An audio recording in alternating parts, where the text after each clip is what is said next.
Welcome into a brand new episode of WSI TV. Enjoy the show.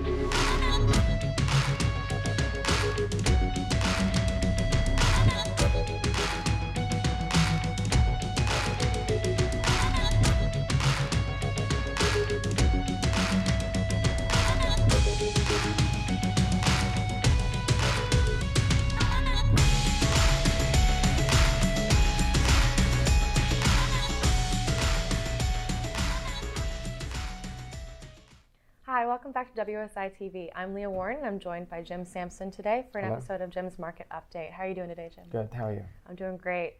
So we did have a lot of action in the market. If you want to talk to us a little bit about what's been going on. Yes, so I've been asking for a correction, as you know now, for like the past 12 months actually. Yeah. And there's a case of be careful what you wish for. I didn't expect, it should have been a more healthy one where it's sort of a stepping correction, and the market gave me my wish in dramatic fashion. The sort of ledge we were talking about last week didn't hold, and I said if that upper ledge up here didn't hold, and in fact it didn't, you can expect further down action. And it didn't come healthily back down to, this is why I want to see like that stepping action. You should really be bouncing up our 40-week line like that more regularly to keep the uptrend going, but it didn't. It came down, sliced right through it, triggered a whole bunch of stop losses, which created more selling. But the interesting thing was on Friday, which is typically Friday, was look at the close on Friday as how bit of a truth factor actually, how confident are traders about holding positions over the weekends. So if they had really totally dumped it at the close on Friday, that would have been an more ominous sign.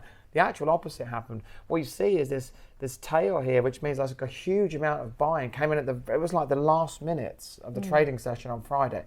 So that's a little bit more of a cynical thing going on there. That's more like, the specialists on the floor trying to set off on everyone's stop losses, taking advantage of the situation so they can buy these oversold positions and then gap back in. That's what happened on Friday night. And that's why today you're seeing a bounce.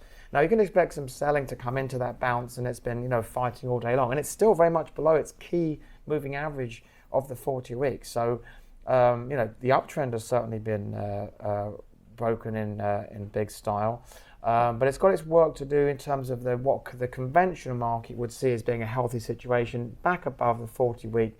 So the close on Friday is going to be very important to watch. We'll be updating it on next Monday. What's interesting though is that my proprietary system that talks about is a bull market, is a bear market.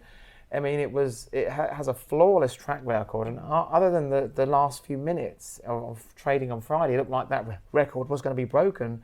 It would have had a loss for the first time in its use, but this buying that came in at the very last minute there meant that it maintained it's clung onto its. This is still a bull market scenario because it stayed above another key average that we use. So, according to my system, it may have seemed very scary and otherwise, but the bull market is still intact. Yeah. So lots going on. We had a very severe week, as you said.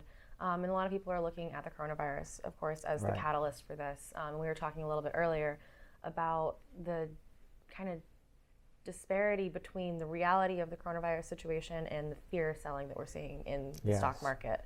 So if you wanted to speak to that a little bit. Well, yeah, and that's the interesting thing is that there's two things going on here, as you pointed out, Leo. There is the reality of how well, there's two things with this virus. How much of a, communicable is it? What is the, the contagion factor, which is one thing. And evidently, it is, you can transmit this. But also, what is the fatality of this? What does it actually mean if you do get it?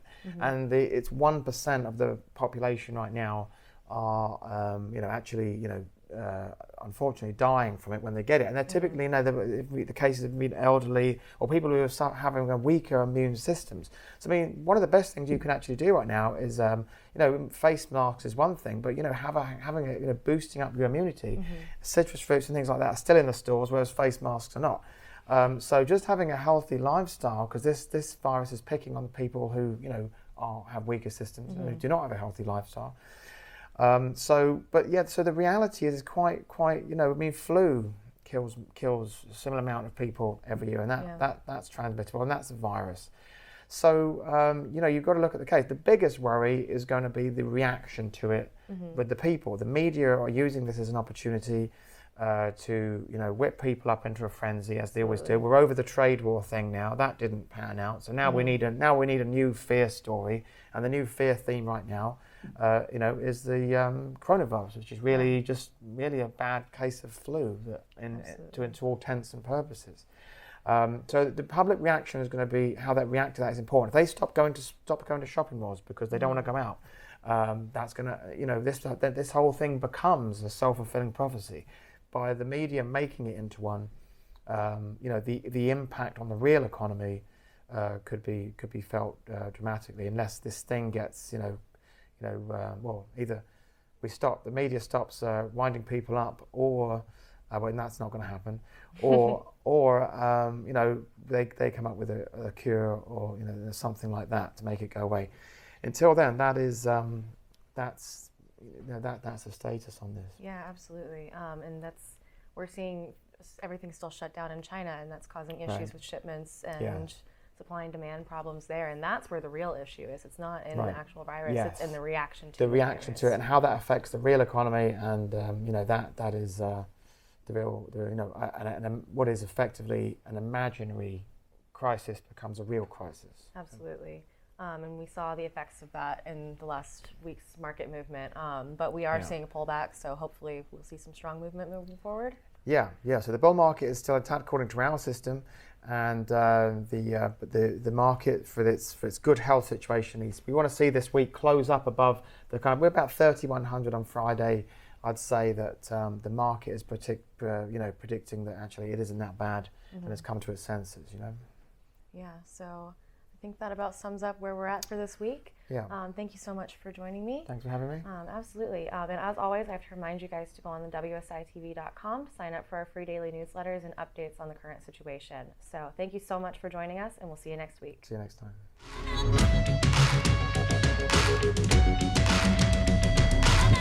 Thanks for watching the latest episode of WSI TV.